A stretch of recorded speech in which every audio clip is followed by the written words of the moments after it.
welcome back to Food Prep Guide. We're out in the garden today. It is, goodness, what is it, second week of October now, and it is garlic time. So I'm going to be planting this raised bed right here with garlic, and I'm actually going to be planting store-bought garlic. Now I've already gone through and separated out most of the cloves, but I left one bag in just so y'all can see this. This is just a bag of organic garlic from Kroger.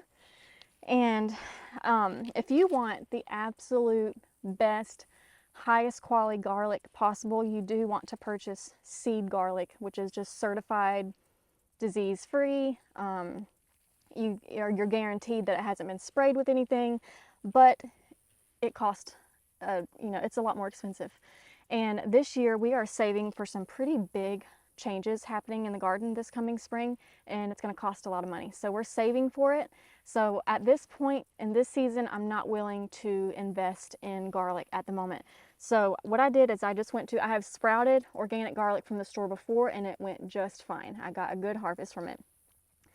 Last year, I had every intention of saving some garlic from last year's harvest for my seed garlic this year, and I completely forgot and processed it all.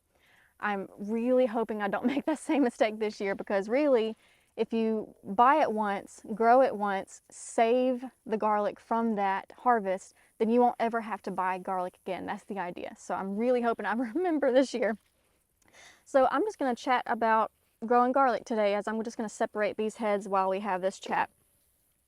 So if you are brand new to growing garlic, one thing that you need to know is that you need to grow a certain kind depending on where you live. There are two primary categories of garlic: softneck and hardneck. And if you live in the north, or basically it's if you live where your winters are harsh, very, very cold winters, then you need hardneck garlic. If you live in an area that has mild, hot summers and mild winters, then you want to plant softneck garlic. I live here in the south, so I need to plant softneck garlic, and fortunately for me, that's what grocery store garlic is for the most part. If you are going to be purchasing garlic from the grocery store, it's more than likely going to be softneck, because most garlic from the grocery store is from California. In California, their growing conditions need softneck. So if you're buying it from the grocery store, it's going to be softneck. If you live somewhere like in between, where let's say your summers are not super, super hot, but more mild, and maybe your winters every now and then get really cold, you have the option of growing either or. Some people can get away. We can actually, here in zone 7B, we can actually get away of growing either softneck or hardneck. But again, I'm sticking to grocery store garlic, so that means I'm pretty much limited to softneck garlic. I'm just going through and separating these cloves here, and every now and then I will get to the bottom of a clove, and I can't tell if it's multiple, like this one right here. I can't tell. I had a hard time telling. There it is. Okay. This kind of looks like all one clove, so I'm just turning it and looking at the bottom where the root ball was, and you can see the root ball separate. I don't know if root ball is the right word, but you can see little separations, and I can tell that this is actually two heads of garlic, even though I thought it was originally one clove. So anyway, just a little tip. When I am going through and peeling these apart, I'm not taking off the paper. And that's because you don't have to take off the paper to plant them. And actually you don't want to, because the paper kind of acts as like a little barrier of protection that will help your garlic not rot in those early stages when it's all underground and it hasn't produced a green stalk yet above the soil line. It can be prone to, wow, that is one clove. That's huge. Wish they were all like that. But they can be prone to rotting in the ground, especially if you have a rainy fall season. So you want to keep that paper on there, and it just helps protect the garlic from rotting. It's not a guarantee that it won't rot, it just helps.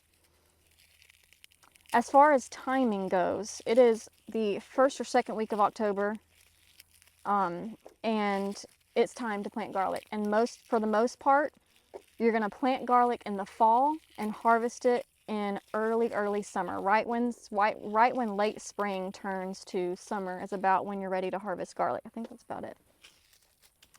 So being October, it's time to plant it. So I'm going to be planting in this raised bed right here. This is going to be my first year planting it in this particular bed.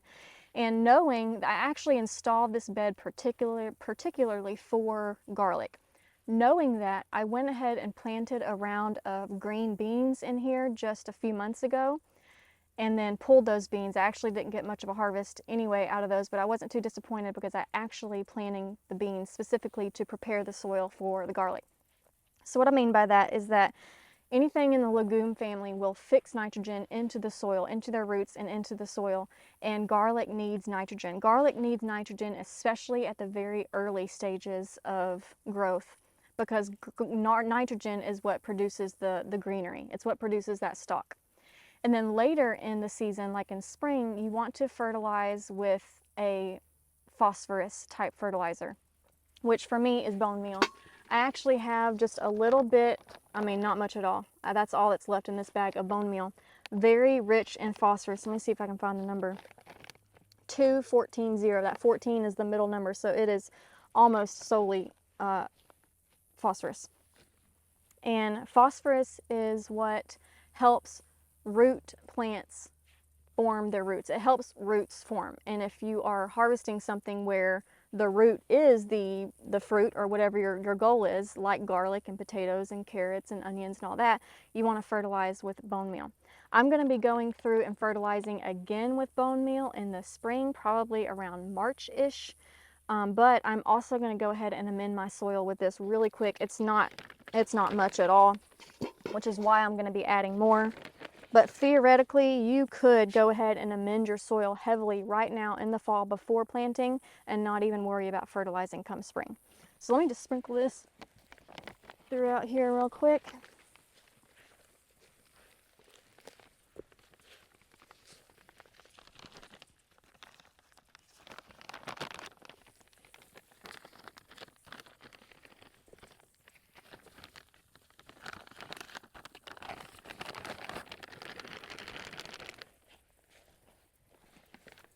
And I'm not going to be fancy, y'all. I'm just going to get my hand in here and just swing it around, work that into the soil. The rain will come and it will work it into the soil for me, so I'm not worrying about being real detailed here.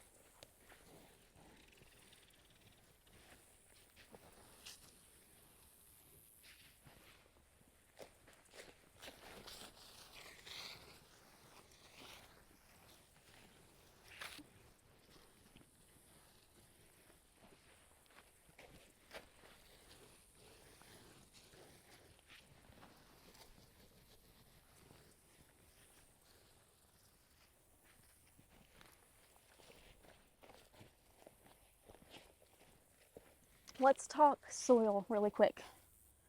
I mentioned nitrogen and I mentioned phosphorus, but as far as the soil itself goes, you want it to be very, very loose.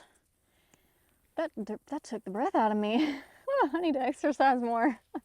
But you want it to be very loose because you want to form as big of a bulb as possible. The reason I'm planting in this raised bed this year is because we live in zone 7B in the south with heavy clay soil. And I have been planting my garlic straight in the ground and it's been fine. I've gotten a decent harvest each year that I've planted, but it hasn't been amazing. It hasn't been like, wow, these are big bulbs. And that's because of the heavy clay soil. So this year I'm really looking forward to a bigger harvest, hoping and praying that this raised bed area is going to be the ticket to getting those bigger bulbs. So loose soil and amended with nitrogen and phosphorus. As far as planting goes, garlic cloves, as you know, I mean, they have a pointy end and a flat end, and we're going to be planting pointy end up towards the sky. So the fat end is going to go into the soil. Spacing, we want them about 6 inches apart. I'm looking through, I know this is approximately a foot. It's just over a foot, so I'm thinking if I do 2, let me space this out and see if I like the spacing of it. I'm trying to figure out if I can get 3. And I don't want to be greedy with how much I put in here or how much space I give them or don't give them. I think I might just go 2 because this is a long skinny bed and I only have maybe 70 cloves. That would be 35 I think I'm going to do that. Okay, I'm just going to do two per row. So pointy end up, and we just want that pointy end to be completely covered. The clove doesn't need to go super down deep at all. And I'm just going to go through this bed and plant.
Okay, now it's just time to water and we're done.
Okay, real quick, let's just talk about maintenance, and this is the best part. Garlic is so low maintenance, y'all.